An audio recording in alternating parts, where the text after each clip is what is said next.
They're playing it before they see our blocks, which is good. I think we win here. Oh no, this is whenever an creature dies, exile if you do create a token. So I think this will go on the stack and resolve before the first, like the normal damage. I think we're okay. I think we got a win here. Because these Grey Merchants should go on the stack after the first strike damage and before the other damage. And we'll also have that life gain retrigger.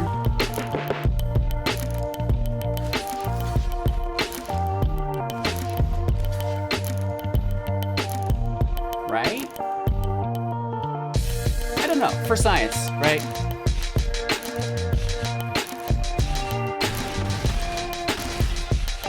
Now these should trigger on the stack.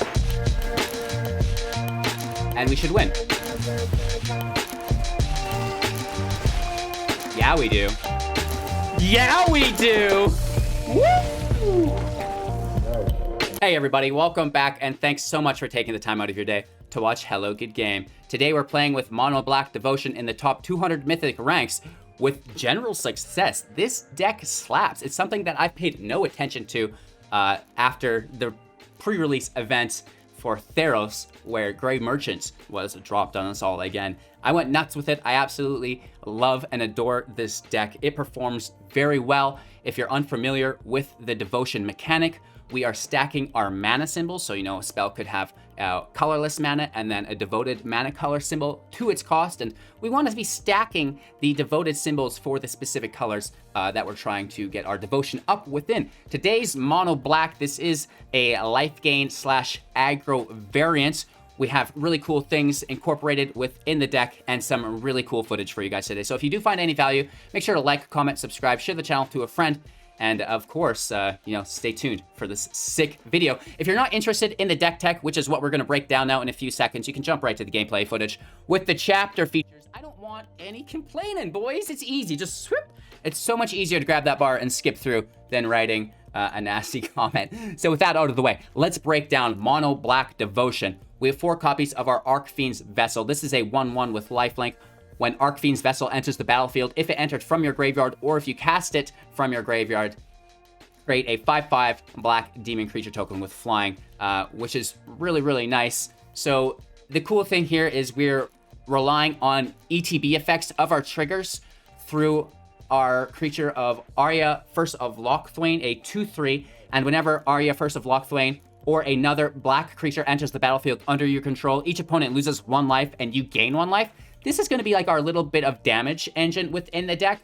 So the Vessel is really nice because it enters cheap. It's a 1/1. And then if we replay it from our graveyard, it comes in again as the 1/1, exiles itself, and then comes in as a second black creature. So if we replay the Vessel from the grave, right, we're going to get 2 triggers off of our First of Locthwain, which is quite nice. Moving on, 4 copies of Bloodchief's Thirst. Destroy target creature or planeswalker with converted mana cost 2 or less. If it was kicked, instead, destroy target creature or planeswalker, regardless of its mana cost. The kicker will cost an additional 3, bringing it to a 4 CMC. But again, this is great early game, and it's great late game.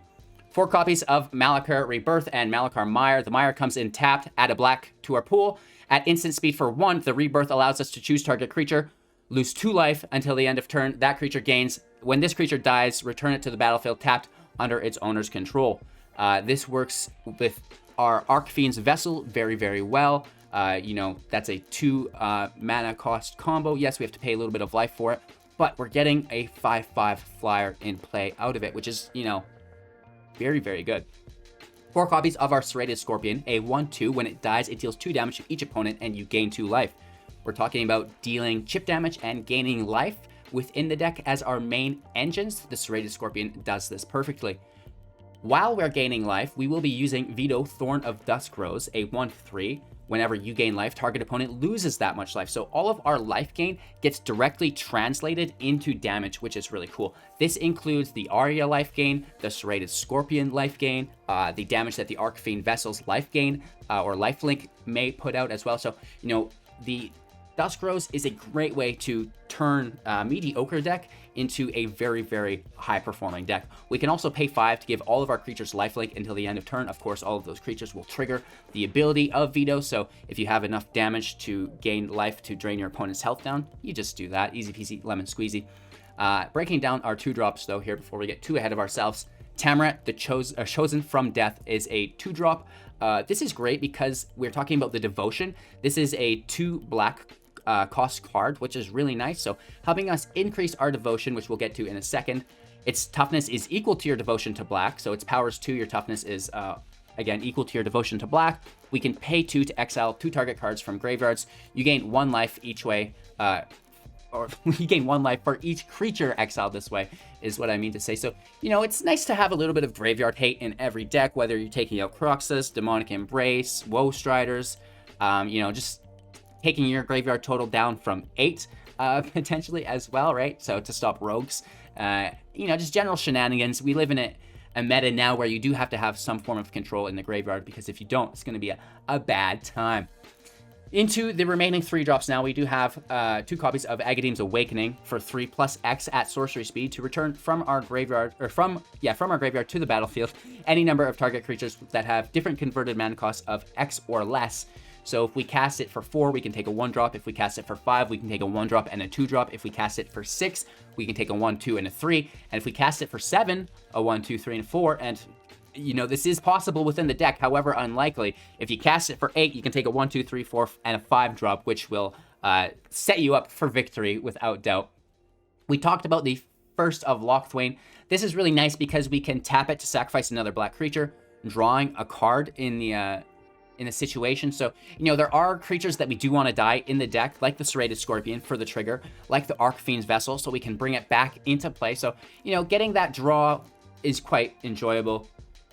3 copies of our Murderous Rider. This is a 2/3 with lifelink. So again, that lifelink can trigger our Vito's ability. Whenever it dies, it gets returned to the bottom of its owner's library. It has Swift End for 3 at instant speed as the adventure to destroy target creature or planeswalker. We lose 2 life in the process. 4 copies of Call of the Death Dweller at sorcery speed to return up to 2 target creatures with total converted mana cost 3 or less from the graveyard to the battlefield. Put Death Touch counter on either of them, and then a Menace counter on either of them as well. So, you know, this is really, really nice, again, to grab the Archfiend's Vessel back into play, grab the Serrated Scorpions back into play, and they can do their due. Moving on, 2 copies of Hagra Mauling and Hagra Broad Pit. The pit comes in tapped, adds a black to our pool at instant speed for 4. The Mauling does cost 1 less to cast if our opponent controls no basic lands to destroy target creature. One of our, again, engines in the deck alongside Vito and Arya is the Nightmare Shepherd. This is a 4/4 with flying. Whenever another non-token creature you control dies, you may exile it. If you do, create a non-token copy of that creature, except it's a 1/1 and is a nightmare in addition to its other types. This is great because a lot of our creatures have passive effects either when they enter the battlefield or leave the battlefield, and that will, you know, allow them to trigger an additional time. Moving on, though, our Grey Merchant of Asphodel, a 5-drop, 2/4. When it enters the battlefield, each opponent loses X life, where X is your devotion to black. You gain life equal to life lost this way. This is the one-hit kill card that will win you games over and over again. We'll break it down with our strategies and synergies in a second. 3 Castle Locthwains, we can pay 4, drawing a card, losing life equal to the number of cards we have in our hand. We also have 11 Swamps and 2 Witches' Cottages, which will come in tapped unless we control 3 or more other swamps. This is nice because it is still a swamp, so our Castle Locthwain, you know, isn't really punished with it. And then, of course, when it does come into the battlefield untapped, you get to take a target creature from your graveyard, putting it onto the top of our library to draw next turn. So, let's talk about some of these strategies and synergies, because they are in here. First off, the Nightmare Shepherd, allowing creatures when they die to come back. This is nice because those creatures do not lose their devotion, they keep their devotion. So creatures that we want to come back, you know, the Serrated Scorpion is absolutely amazing. We don't necessarily want the Archfiend's Vessel to come back, even though we can do that, because it goes into exile is the thing. And when it goes into exile, we can't bring it back as the 5/5. So it would just be the 1/1 again. And then at that point, if we lost it a second time, we wouldn't have anything. So, you know, the Vessel doesn't have huge synergy with the Shepherd, but it is still an option. Just take note that you won't be getting the 5/5. You'll just be getting the 1/1 with lifelink, right? So that's fine. But where it really shines is, you know, bringing back the Scorpion, bringing back things like Arya, like Vito, that your opponent is removing as a priority. And more importantly, if you can bring back the Merchant, you know, your devotion is going to be through the roof with this deck.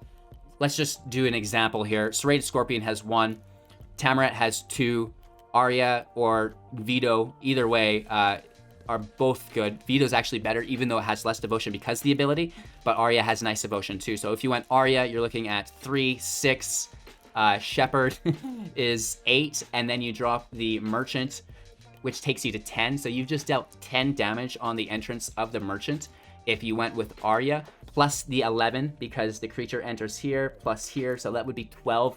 Even if you're not attacking, plus you now have the Scorpion, so that's 14. You can see just how oppressive this deck is if you curve out. On the other hand, you go up to 3, 4 with Vito, 5, 6, 7, 8. But now this damage is doubled through Vito, so you're actually doing 16 damage, and then 18 with the Scorpion if it dies. So, you know, crazy. Actually, it would be more than that. It would be 20 if the Scorpion died because it would deal 2 damage and gain 2 life. So, you know, that's going to be your ideal playline is Scorpion, Chosen from Death, Vito, Nightmare Shepherd, Grey Merchant. That will win you the game if you can play those on curve and not be removed, which is crazy, right? So really cool stuff available within the deck.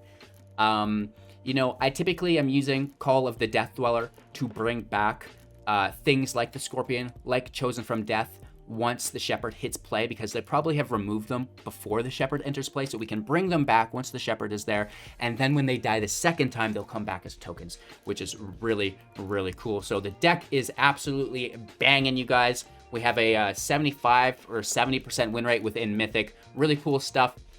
And, you know, we actually played within the play queue as well, going 4-0. But, yeah, no, of course, that doesn't count, right? So enjoy the gameplay footage. If you did find any value, make sure to like, comment, subscribe, share the channel to a friend, and, of course, download Magic the Gathering Arena Assistant for your deck statistics, metagame analysis.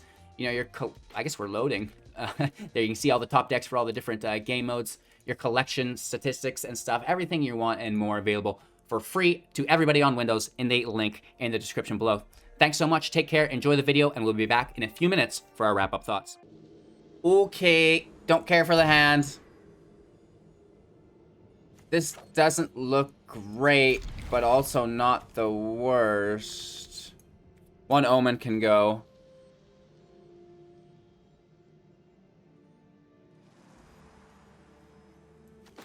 Even if we cast the Awakening for 4, if we can get there, that's going to be a lot of fun. Sadly, Omen of the Dead doesn't trigger the Vessel. Champion just smashes through us, no blocks. We gain the life back. Now that's interesting. And we're in the play queue. Not where we need to be. Alright, our opponent goes first. Hand doesn't look great, but it's not that bad if we can pull some lands. Interesting. The plot thickens, right? Let's get the Vessel in play right away. We do have Awakening if we can hold off, but I don't think we'll be able to. Cycling Yadaro for the first time on turn 1. Yikes. This is not bad, though. Second Vessel with a Scorpion. And we're over for 1, up to 21 ourselves.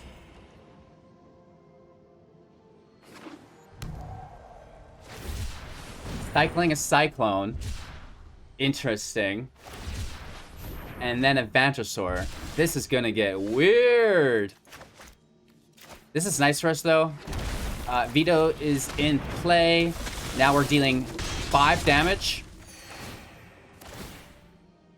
3 plus Vito's ability for an extra 2 off of the Vessels.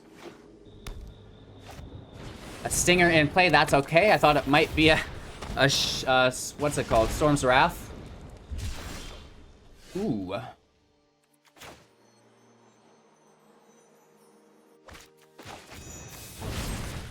Let's just take it. And that opens up our attack lanes again. 6 damage this time. Woo! Down to 8. Scorpion deals an additional 2 when it dies, if not exiled. So we only have 6 more damage to go. Lethal, basically, next turn, this means. If we could pull that 4th land for our merchants, I would like this quite a bit. Oh, that's all of their mana. That's not the correct lands. But, we should still be okay. Right? An additional 2 there, plus here's our 6 for lethal. Mono Black Devotion in the house, baby! Well, our opponent's going first, which we all know is illegal, right? Absolutely not fair. Only we're allowed to play first in best of 1. It's like they're violating the... I'm not even gonna say it. Play in the swamp. Scorpion in play. You know, we might need to play a Rebirth next turn unless we pull another basic, because I'm not missing our turn 3, is what I mean to say. We can't block, unfortunately, and yeah, this is gonna have to come in tapped. And we're over for 1, right? We're coming over for a bite, right? A little scorpion bite. He's got not a very big mouth on him, so he doesn't take very big bites, but he'll get there. Another Brushfire Elemental, back to back. If they play a passage, I'm just over it already. Kind of broken, right? Big ouchies, hitting us for 6 as a minimum. And I'm not pleased with that. Our turn. This is quite nice for us, but it could come back to hurt us a little bit. Of course, we still can't defend, which sucks. But we're kind of keeping pace. We're only 3 damage back. Oh, God. Good game. You think there's an Ember Cleave here? I wouldn't doubt it. We're getting absolutely clowned, you guys.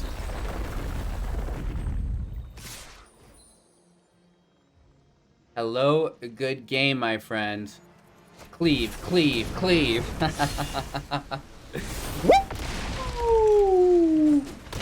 How's that for a turn 4 win, you guys? 2 Brushfire Elementals into a passage with a cleave. Goodness gracious. Alright, we're going first. This is fine. But the hand is, like, not, is the thing. Well, this looks a lot better. What do we bottom, though? We can't throw the vessel. We throw Grey Merchant, because it's 5-drop. And we just play with what we have, and we'll pull Grey later on. I guess. Let's be smart about it, yeah? Got some Italian flaggage going on there, I believe. Oh, no. Oh, no, not our Bloodchief's Thirst. They could take the Awakening. I don't know why they're highlighting Arya. Oh. Oh, that's gonna be good. Especially because they can't see it. Holding on to our Awakening if we can keep pulling land, but I doubt it. You never know. Yeah, you do that.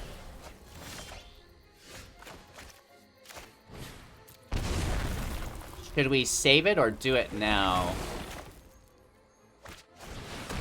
Let's save it. Arya in play. Right, because then we might get a double trigger off her through the vessel entering and then, oh no. Ha! Oh no, we can't kick it. That's sad. We were so excited for a second. So this will trigger Arya, right? Which is good for us. It's not going to be good against this deadweight.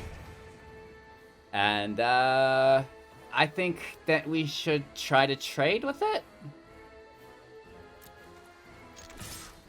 I'm down to clown, Luris.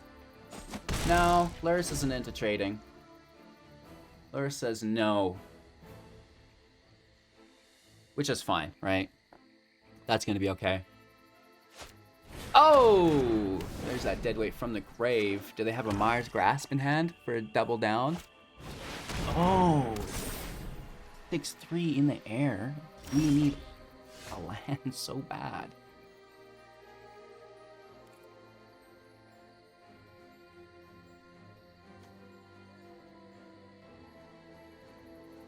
We have to pay for this? No. We might throw the match here, but I'm going big. Right? We're going to try to trade with Luris. They go down to 11 because why would you ever do that? Right? Let's kill this for the draw. It's a tapped land. No!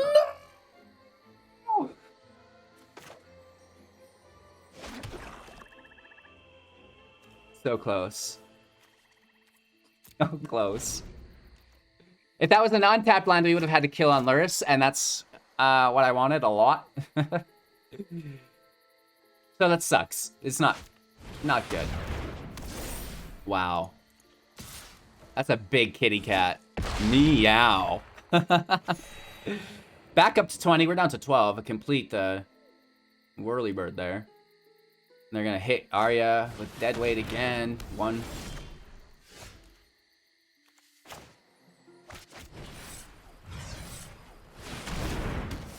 Alright, we kill the cat. 3 cards. No attacks, obviously. We want to get these shepherds in play. And then when Arya dies, it can come back. Oh, really? Oh, I thought they were going to get a double draw.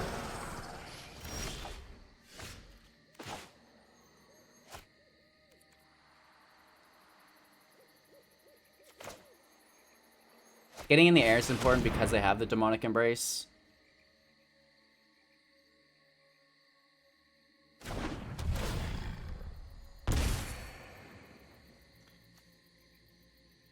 So bet she can't sack herself as well. No attacks. We don't want to give a free draw. We want to make them use it. And if they do get another enchantment, that's going to be a double draw off the Eidolon. Which is annoying. And I hate it. Alright. We can trade with it, is the thing. And I don't know if that's bad. It's like we don't really have a choice. LOL. And they can probably just play a land and replay that Shade. Which sucks, but, you know, there's worse things. Oh, and they get the draw because of the Eidolon and the Embrace on their own creature. Even that hurts my feelings a lot. Alright, let's get in there again.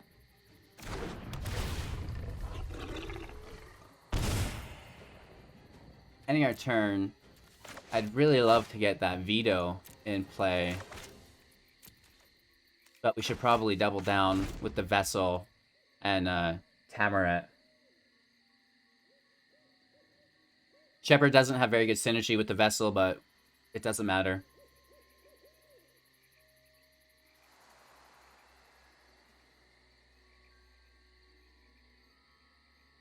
Don't you do this to us! That's your turn. Okay, so I think I'll trade with this again. Like, they're gonna get the draw.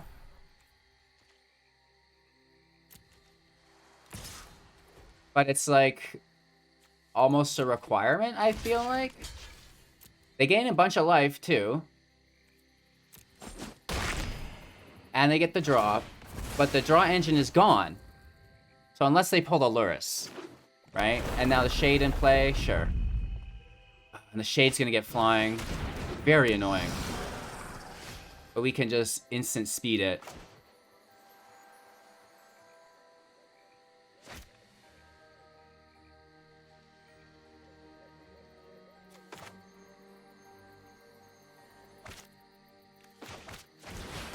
Vito in play. We'll kill it the turn after once they've already discarded more cards for it. We can take a little bit of damage, right? Arya's keeping us alive in a big way. Of course, they do, you know, have that huge hit for 6, but meh. We're 16.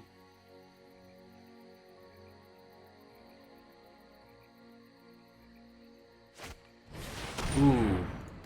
Rankle's good. It keeps the demonic embrace away, but it is really good.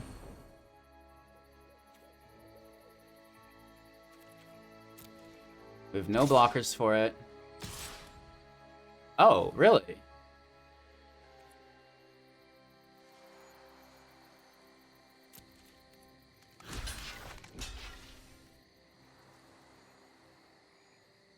It seems odd to me. I mean, they're... If they make us sacrifice a creature, the rankle goes too, though, right? So that's not bad. I don't mind actually trading and taking their creature that they typically want to sacrifice away from them. Because they can replay it, so... We don't want to be just, like, sacrificing a creature when they didn't have to lose anything. So now they're forced to lose their rankle if they want to go down that route, and I doubt it. We're discarding, which really sucks. Because I want to get rid of these cards, but we have to kill rankle.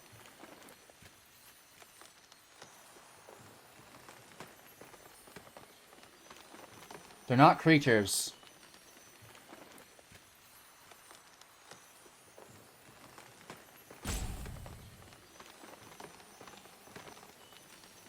Man, this hurts.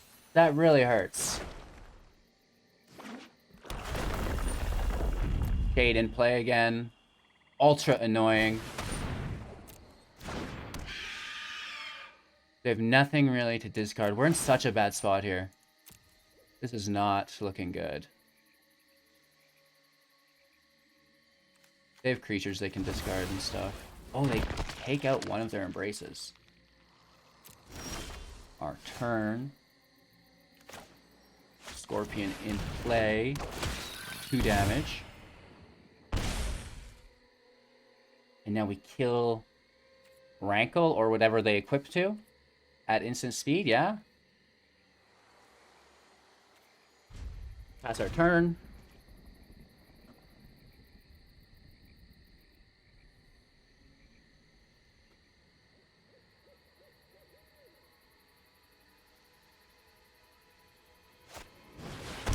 That's absolutely amazing that they chose to put it on the creature that already had flying. Thank you. We lose some life, but it's much better than taking whatever that was going to be. They still hit us for 2, right? Not great. I think we seal the deal here, though. That's our turn.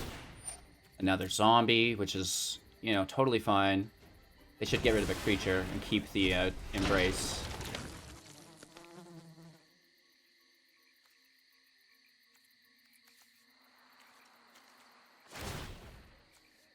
Let's sack our Scorpion.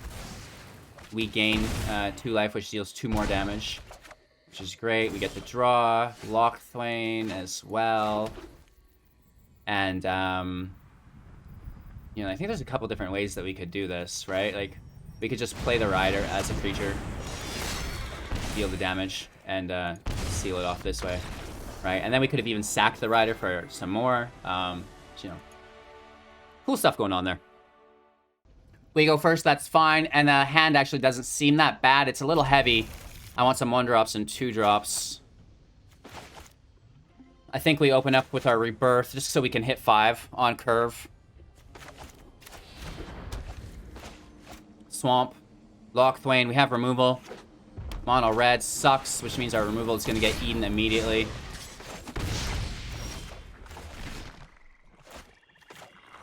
Another Rebirth. Whoops, cancel. Intapped, please. And that's our 4th land for the Shepherd, which is nice. Let's fry the champion. It sucks because we're going to get hit with a robber now. But if we can keep our hand low, that's good. Another champion. Okay, so not that bad that we took the first.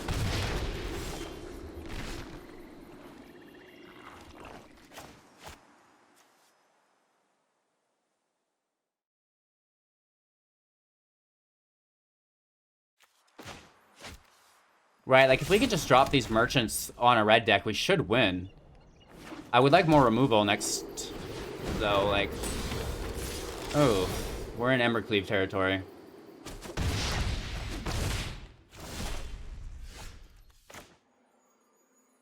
And they could cast that to kill our Shepherd.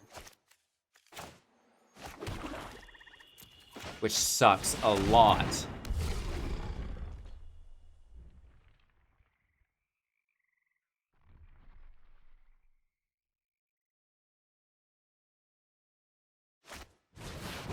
Okay, they take the turn off for Annex, which is really good. So that means they're not attacking. And we actually finally get away with some really nice shenanigans here. So 4 damage, 4 life. We hit for another 4. We block with Merchant. It re-enters the play. We do another 4, gain 4. Then we have another for another 4 and 4. Can we survive?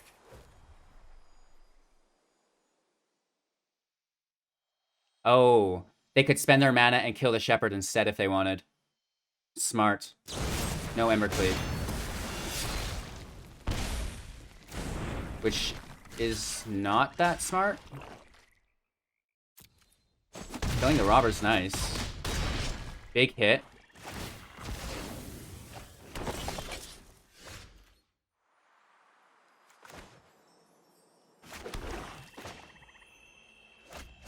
Not quite as much as we wanted to do, but it helps.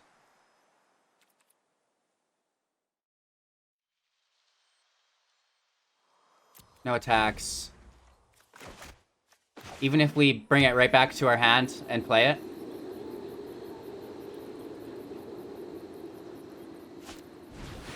It goes to the top of our library, so we will need to survive a little bit.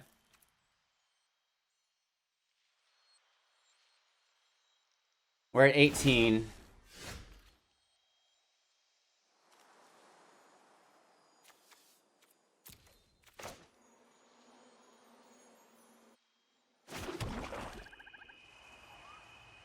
So we're gonna get Embercleave for a bunch here.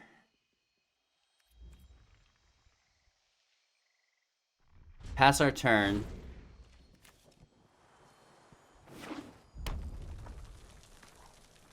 We almost should have attacked in both hounds. They can still cleave. Nice. We fell a little bit short. All because of their Robber of the Rich.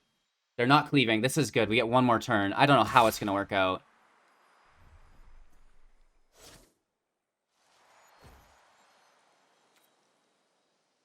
We will castle here because we have to make something work. Nightmare Shepherd off the top. Malakir's Rebirth. Another Swamp. Ooh, okay.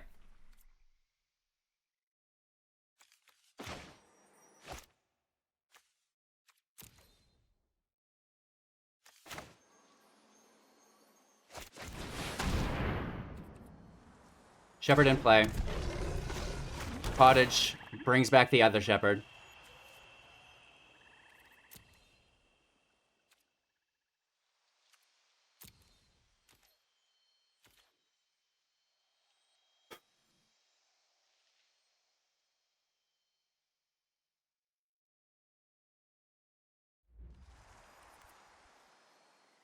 No attacks. We want them to die is the thing, so we have to defend with them. If they have a cleave, I think they still get us. We'll have to see, though. Yeah. Ouch. They're playing it before they see our blocks, which is good. I think we win here. Oh no, this is whenever an active creature dies, exile it. If you do, create a token. So I think this will go on the stack and resolve before the first, like the normal damage. I think we're okay. I think we've got a win here. Because these Grey Merchants should go on the stack after the first strike damage and before the other damage. And we'll also have that life gain retrigger.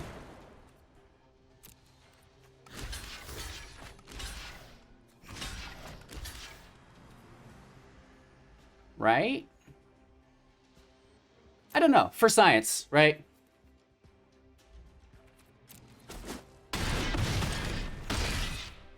Now these should trigger on the stack. And we should win. Yeah, we do. Yeah, we do! Woo! Whoa! Alrighty. Mono Black Devotion worked out a lot better than I thought it did. And this is actually one of my free-to-play decks. If you're looking for the toned back version of this, go ahead, search free-to-play Mono Black Devotion budget on my channel. I'm sure you'll find it. You know, obviously you don't have Vito for the explosivity or Arya, but, you know, you can play Grey Merchant and you can stack your Devotion as high as you want. So the base of the deck is still there. Of course, you know, a lot of the things that take it above and beyond won't be included, but that is the free-to-play and budget life. You kind of work into those things, right? Upgrade, get into it a little bit after that. So thanks for your time and attention. Of course, as always, don't forget to like, comment, subscribe, share the channel to a friend, and we'll see you in a few seconds within the next video.